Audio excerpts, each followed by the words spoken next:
Éxodo 12:31. E hizo llamar a Moisés y a Aarón de noche y les dijo: salid de en medio de mi pueblo, vosotros y los hijos de Israel, e id, servid a Jehová, como habéis dicho. Oremos. Dios, te damos gracias por tu palabra. Te damos gracias por el privilegio de estar reunidos aquí como iglesia. Gracias por cada persona aquí presente. Gracias por los que escucharán la grabación en el futuro, por audio, por radio, por internet, por video. Pido que tu Espíritu Santo hable a cada corazón de cada persona escuchando tu palabra, que estemos dispuestos a no solo ser oidores, sino a ser hacedores de tu palabra, a obedecerte, a caminar con Cristo, a servirte con todo nuestro corazón. Y pido esto en el nombre de Jesucristo. Amén. Pueden sentarse.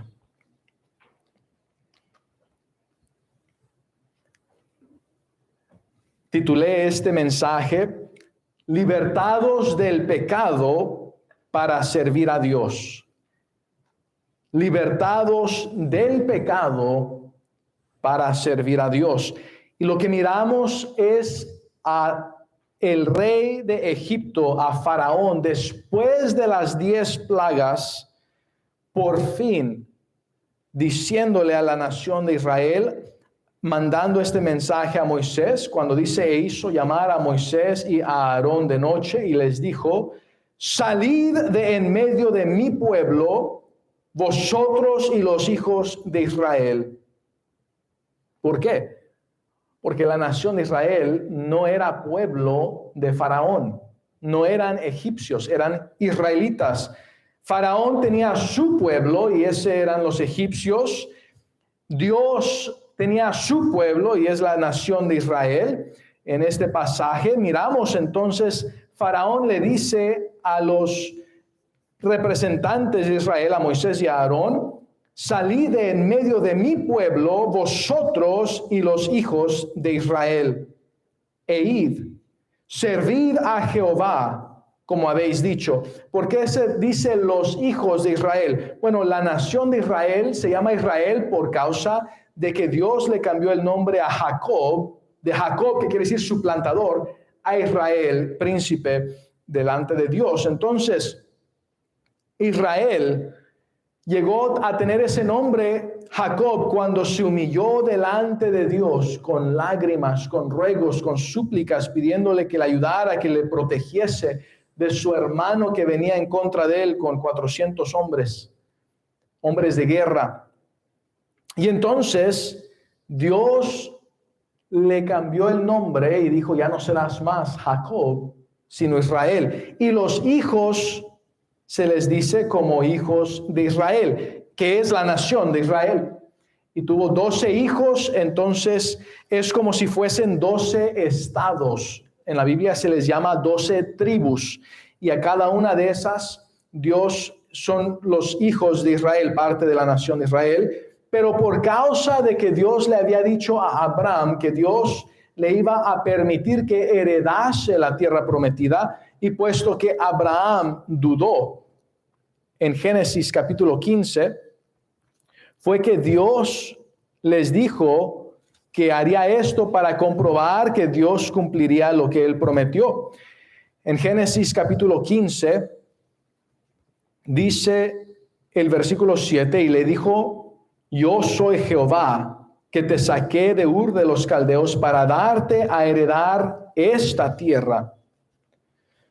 Versículo 8, y él, o sea, Abraham, respondió: Señor Jehová, ¿en qué conoceré que la he de heredar?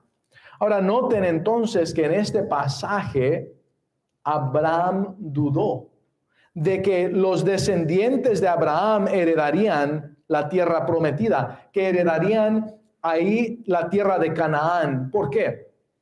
Bueno, aquí en Austin, Texas, las personas que compran casas nuevas, si vienen inmigrantes de otros países y le tocan la puerta a aquella persona que está viviendo en su casa y le dicen: hey, ¿sabes qué?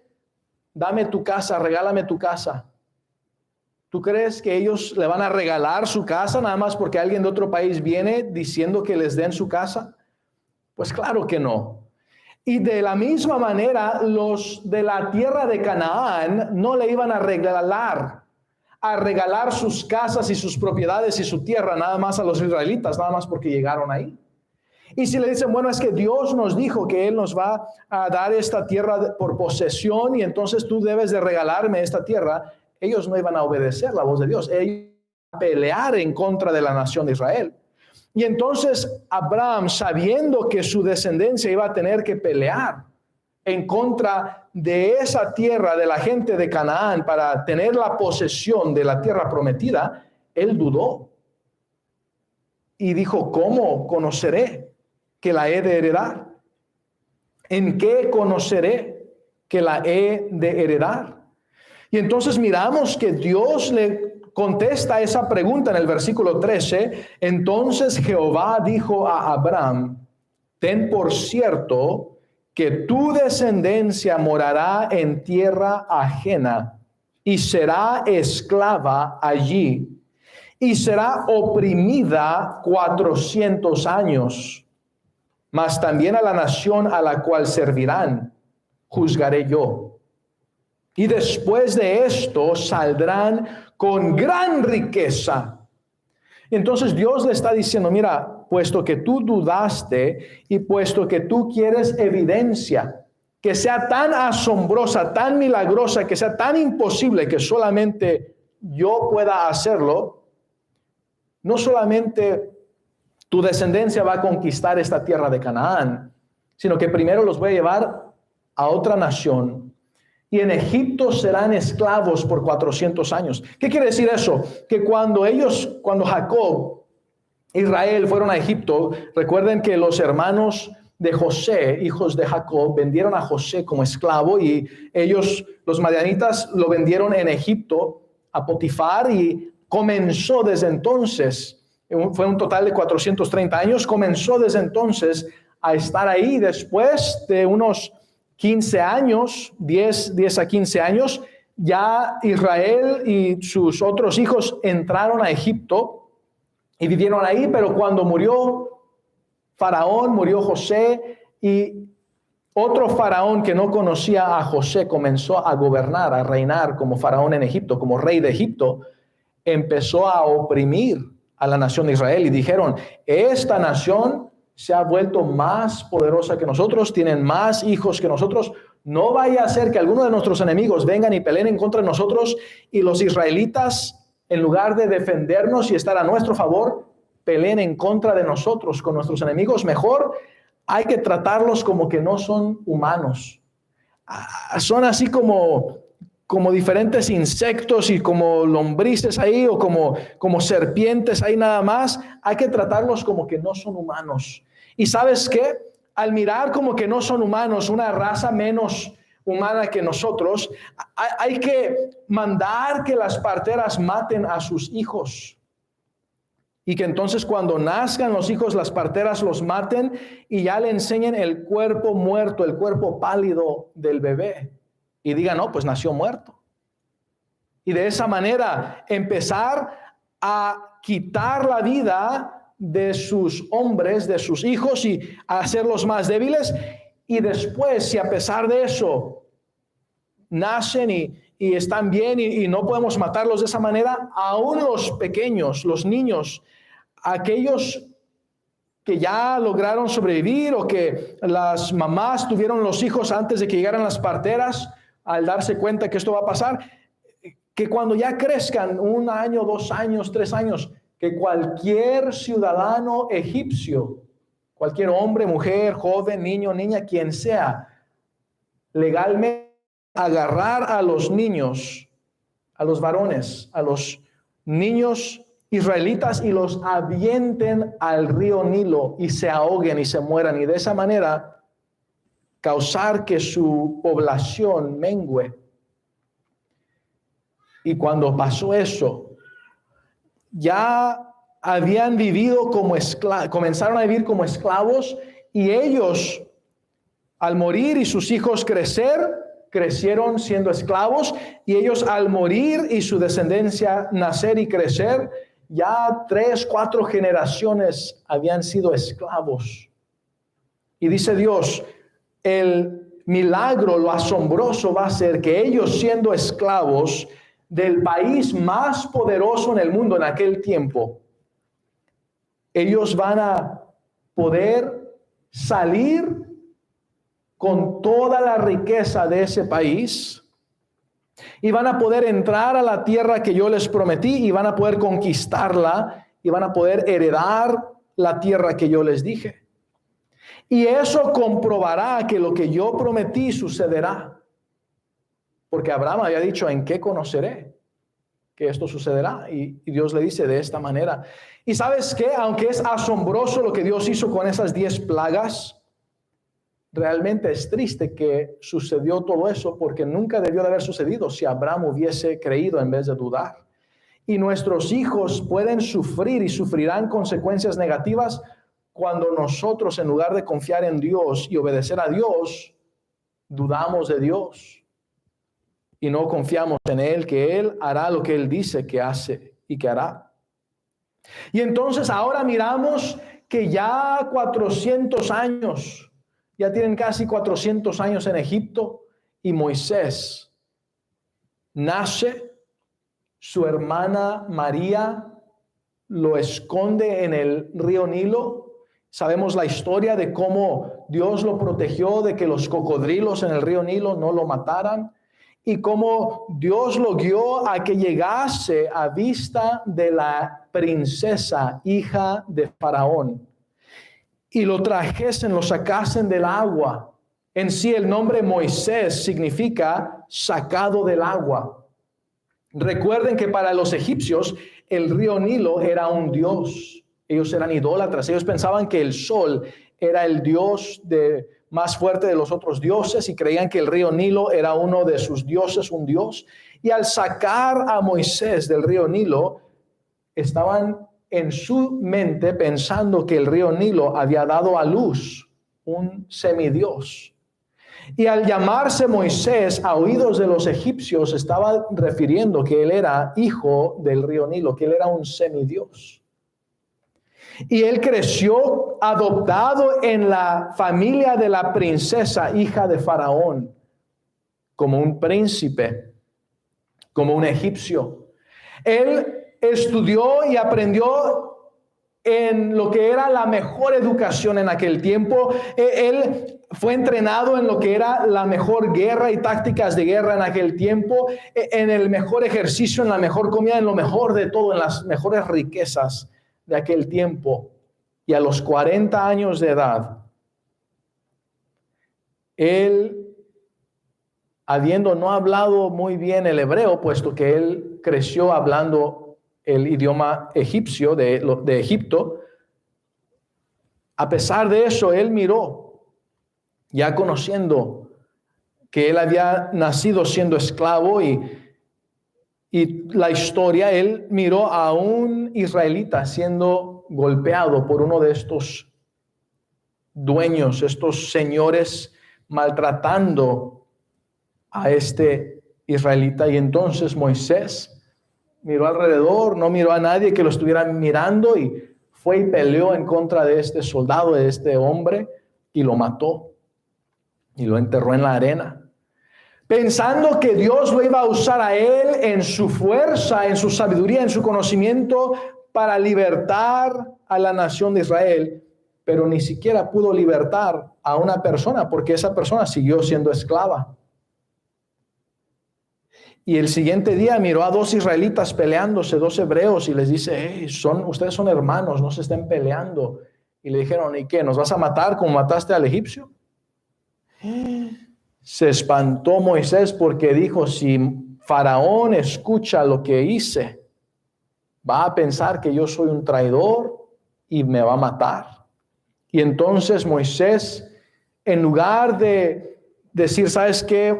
Faraón, fue un error, yo no estoy a favor de los israelitas, yo voy a estar a favor de los egipcios y hay que seguir manteniendo como esclavos a los israelitas y hay que maltratarlos y torturarlos y y voy a estar dedicado 100% a Egipto y lo que Egipto cree y la filosofía de Egipto y la ideología y la psicología de Egipto y todo lo que Egipto representa. Él, en lugar de eso, estuvo dispuesto a poner a Dios en primer lugar en su vida y huir y dejar atrás toda la riqueza de Egipto, todo el pecado en Egipto, todo el placer de Egipto, y él huyó.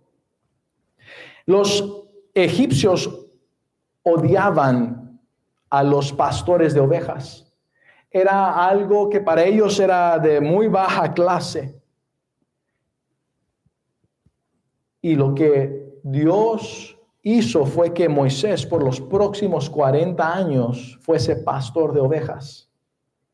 Lo humilló tanto de haber sido hijo de la princesa de Faraón, un semidios a los ojos de los egipcios, Moisés. Ahora él está siendo pastor de ovejas y ni son sus ovejas, son ovejas.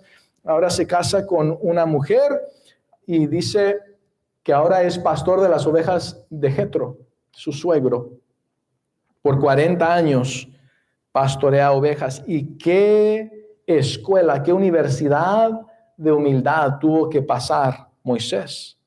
Hasta que un día en una zarza insignificante, sin valor, sin importancia, de repente se encendió en fuego y hubo un fuego en esa zarza. Y uno espera que se consuma y que se queme y que ya no haya nada y que solamente queden cenizas. Pero esta zarza seguía con ese fuego brillando y no se consumía. Y él fue a mirar esta zarza, que ahora esa zarza es más famosa que cualquier persona viva hoy en este día. Esa zarza insignificante, sin importancia, no era un árbol líbano o un árbol de cedro, no era el árbol más grande que existe hoy, los árboles secoya. No, era una zarza. Pero Dios estaba en la zarza. Y el fuego de Dios, Dios mismo, Jehová el Verbo, se manifestó como llama de fuego en esa zarza y le habló a Dios y le dijo, yo soy. Y lo envió a Egipto a que Dios lo usase para libertar a la nación de Israel. Y él al principio puso una excusa y otra excusa y no puedo. Y Dios le dijo, mete tu mano en tu costado. Y la sacó y salió blanca como la lepra. Recordándoles a los egipcios que los bebés que morían cuando las parteras los mataban y se miraban pálidos, blancos como la lepra, que Dios había mirado eso y Dios estaba consciente de eso y Dios los iba a juzgar por eso. Y dice, ahora mete tu mano otra vez y sácala y vas a estar sanado. Pero eso es una de las señales que quiero que muestres a Faraón. Otra señal, quiero que pongas tu vara y la tires y se va a convertir en una serpiente. ¿Por qué? Yo sé cómo ellos los subestimaban, cómo ellos los miraban como subhumanos, cómo ellos hablaban de ustedes como si fuesen una serpiente. Y yo escucho todo lo que ellos dicen y sé lo que está en sus corazones. Y será una señal para Faraón. Y luego convirtió el mar, el río Nilo en sangre. Convirtió el río Nilo en sangre para decirle, cuando ustedes aventaban a esos bebés, esos niños en el río Nilo y se ahogaban, y la gente miraba el río Nilo y como si nada pasó. Se miraba igual el río, igual de azul, igual como antes. La gente se seguía bañándose ahí como si nada hubiera pasado. Los cocodrilos iban y se comían a todos los bebés ahí ya ahogados y como si nada. Dios convirtió en sangre ese río Nilo, recordándole a Faraón, dejándole saber, yo conozco toda la sangre que ha sido derramada inocente en este río Nilo. Yo soy Dios, yo sé, yo conozco y yo juzgaré. Y entonces trajo Dios 10 diferentes juicios en contra de Faraón, en contra de Egipto, en contra de sus ídolos, de sus dioses falsos, hasta que por fin dijo, voy ahora a atacar el cimiento, la fundación de su sociedad, fundada sobre lo que era la primogenitura. Y entonces dijo, si ustedes no matan un cordero que sea sin mancha y que sea de un año, y si no lo matan y si no ponen esa sangre en los postes de su casa, de la entrada de la puerta y en el lintel de la casa, entonces si no está esa muerte de ese cordero muriendo como sustituto de tu primogénito, entonces Dios va a pasar y va a juzgar y va a matar cada primogénito de esa casa. Y todos, no importa si eran judíos o gentiles, si eran israelitas o egipcios, todos tenían que matar un cordero que fuera el sustituto, para que el juicio de Dios fuese sobre el cordero y no sobre la persona. Y claro, los israelitas obedecieron a Dios, pero los egipcios no. El ángel de Jehová, Jehová el Verbo, pasó y juzgó, y donde no había la sangre del cordero, hubo juicio y hubo muerte. ¿Por qué? Aún eso es una foto. En la Biblia miramos como foto o como símbolo a Faraón como Satanás, Egipto como el pecado, el mundo de pecado, la vida de pecado. Miramos el cordero como símbolo del cordero pascual que quita el pecado del hombre. Jehová el Verbo se manifestó en carne. Jehová, la Biblia dice que en el principio era el Verbo, y el Verbo era con Dios, y el Verbo era Dios. Y este Verbo se manifestó en carne, y ese es Jesús. Y Jesús es el cordero pascual. Él vivió una vida perfecta, murió en la cruz como nuestro sustituto, derramó su sangre en el dintel, en los postes, por decir así, de la cruz. Derramó su sangre, murió, fue sepultado, pero al tercer día resucitó de entre los muertos. ¿Para qué? Para que a través de su sacrificio, su sangre aplicada a nuestras vidas, a nuestro espíritu, a nuestras almas, al comprar, al redimirnos y pagar la deuda de nuestros pecados, el juicio de Dios pase sobre nosotros y no llegue a nosotros, y nosotros seamos salvados de la muerte, no solamente la muerte física, sino la muerte espiritual, que es la separación por la eternidad en el lago de fuego. Y entonces miramos que cuando sucedió esto, que el primogénito en Egipto murió, y todos los primogénitos de Egipto murieron, incluyendo el primogénito de Faraón, el rey, entonces fue que leemos en Éxodo 12:31, e hizo llamar a Moisés y a Aarón de noche y les dijo: salid de en medio de mi pueblo, vosotros y los hijos de Israel, e id, servid a Jehová, como habéis dicho. Antes de esto, ellos servían a Faraón, servían, por decir así, a Satanás, estaban en el mundo, en el pecado. Pero ahora por el cordero y la sangre del cordero son libertados de Egipto, libertados del pecado, no para seguir sirviendo el pecado, sino ahora para servir a Dios. Y tú y yo, cuando dejamos que Cristo nos redima, ahora Él nos ha libertado del pecado, nos ha libertado del mundo, de lo que es la condenación de ser siervos de Satanás. Y ahora Dios es nuestro Señor. Antes teníamos un Señor, un dueño malo, era Satanás. Él es un mal amo. Él paga mal. La Biblia dice que la paga del pecado es la muerte. Y también dice que la muerte y el Hades fueron lanzados al lago de fuego. Esta es la muerte segunda. Y el que no se halló inscrito en el libro de la vida fue lanzado al lago de fuego. Dios no quiere que muramos sin la redención, sin la sangre de Cristo aplicada a nuestras vidas, sin que Él nos compre con su sangre que derramó en la cruz, sin que Él pague la deuda de nuestros pecados. Él quiere redimirnos. Y si tú ya dejaste que Cristo sea el dueño de tu alma, tu redentor, tu Señor, Él ya te salvó. Pero no te salvó para que te quedes en Egipto viviendo una vida en pecado, en esclavitud al pecado. Te sacó de Egipto para que ahora vivas para Dios, sirviendo a Dios. Libertados del pecado, vinisteis a ser siervos de Dios. Y entonces miramos en Romanos capítulo número 12, los versículos 1 y 2. Así que, hermanos, os ruego por las misericordias de Dios que presentéis vuestros cuerpos en sacrificio vivo, santo, agradable a Dios, que es vuestro culto racional. No os conforméis a este siglo, sino transformaos por medio de la renovación de vuestro entendimiento, para que comprobéis cuál sea la buena voluntad de Dios, agradable y perfecta. Y luego nos dice en Romanos capítulo 6, Versículos 11 y 12, así también vosotros consideraos muertos al pecado, pero vivos para Dios en Cristo Jesús, Señor nuestro. No reine pues el pecado en vuestro cuerpo mortal, de modo que lo obedezcáis en sus concupiscencias. Continúa, dice, ni tampoco presentéis vuestros miembros al pecado como instrumentos de iniquidad, sino presentaos vosotros mismos a Dios como vivos de entre los muertos y vuestros miembros a Dios como instrumentos de justicia, porque el pecado no se enseñoreará de vosotros, pues no estáis bajo la ley, sino bajo la gracia. ¿Qué pues? ¿Pecaremos porque no estamos bajo la ley, sino bajo la gracia? En ninguna manera. ¿No sabéis que si os sometéis a alguien como esclavos para obedecerle, sois esclavos de aquel a quien obedecéis? Sea del pecado para muerte o sea de la obediencia para justicia. Pero gracias a Dios que aunque erais esclavos del pecado, habéis obedecido de corazón a aquella forma de doctrina a la cual fuisteis entregados.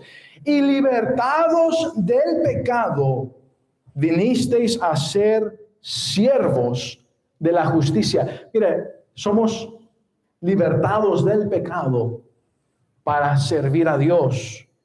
Libertados de la esclavitud del pecado, porque cuando erais esclavos del pecado, erais libres acerca de la justicia. Pero ¿qué fruto teníais de aquellas cosas de las cuales ahora os avergonzáis? Porque el fin de ellas es muerte. Mas ahora que habéis sido libertados del pecado y hechos siervos de Dios, tenéis por vuestro fruto la santificación y como fin la vida eterna. Porque la paga del pecado es muerte, mas la dádiva de Dios es vida eterna en Cristo Jesús, Señor nuestro. Entonces, hermano, hermana, ya no vivamos en pecado. Es como la persona que quizá como un soldado que fue capturado y está siendo detenido y torturado y vienen los otros soldados a libertarlo y él ahí está quizá en una jaula o quizá en una cárcel y está encadenado y tiene todo eso que no lo permite tener la libertad y llegan y pueden libertarlo, pueden quebrar ese candados y esas cadenas y le abren la puerta de esa jaula o de esa cárcel y le dicen, vente, ahora ya eres libre, y que diga él, no, sabes que ya me acostumbré a estar aquí, ya me gustó. Le van a decir, ¿qué?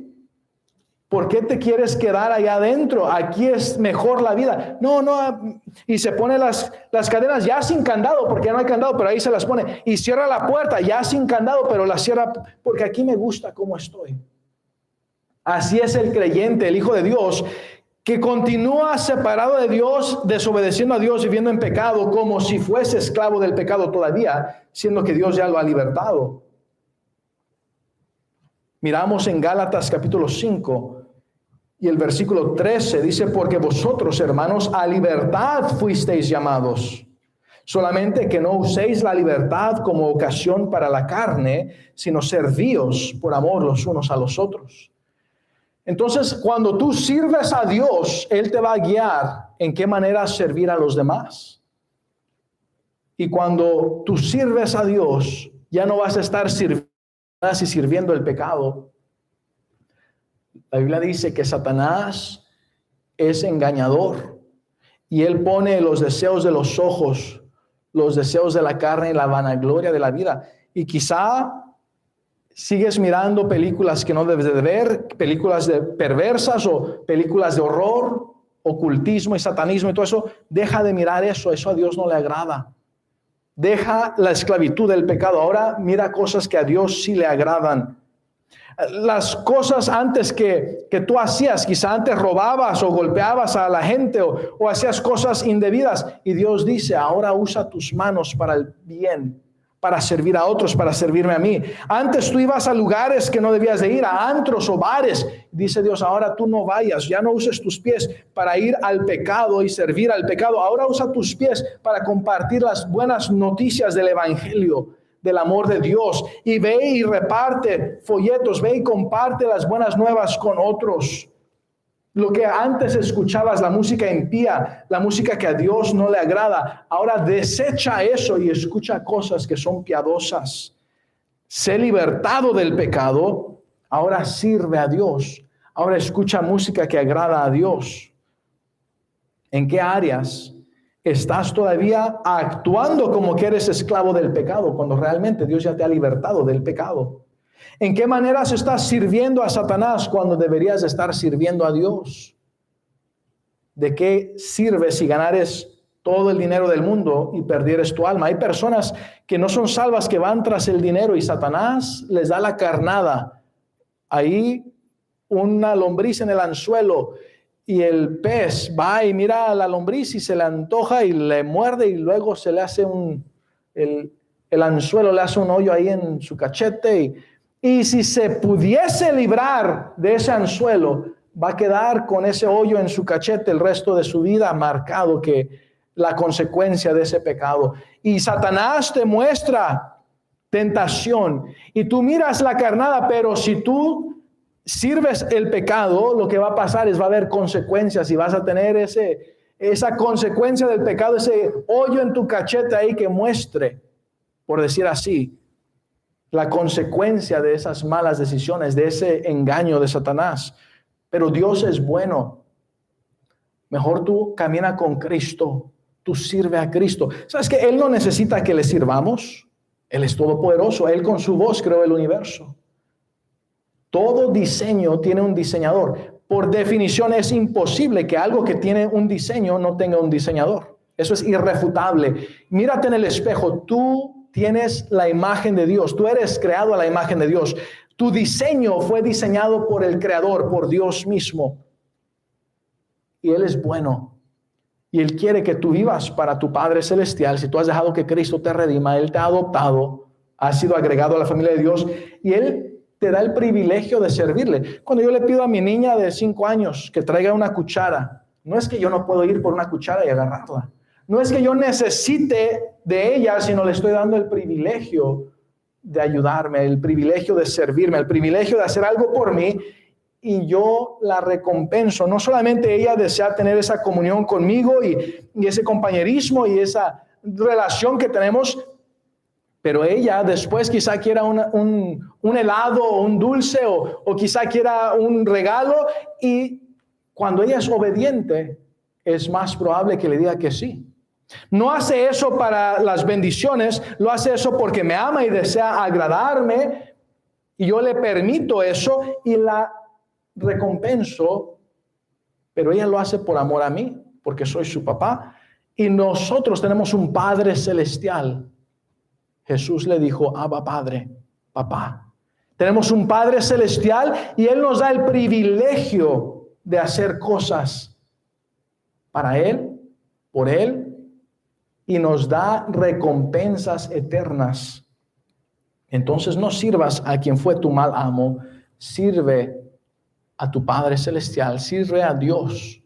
Libertados del pecado de la esclavitud, para ahora vivir una vida piadosa. Libertados de los malos hábitos, las adicciones y los pecados, para ahora vivir una vida santa, limpia, que agrade a Dios, amando a Dios, obedeciendo a Dios, ya no haciendo lo que a Dios no le gusta y ahora haciendo lo que a Dios sí le agrada. Entonces tú, hermano, ¿en qué áreas te ha hablado Dios que necesitas arrepentirte, pedirle perdón y ser reconciliado con Dios, libertados del pecado para servir a Dios? Libertados del pecado. No nada más para seguir en pecado, sino libertados del pecado para servir a Dios. Oremos.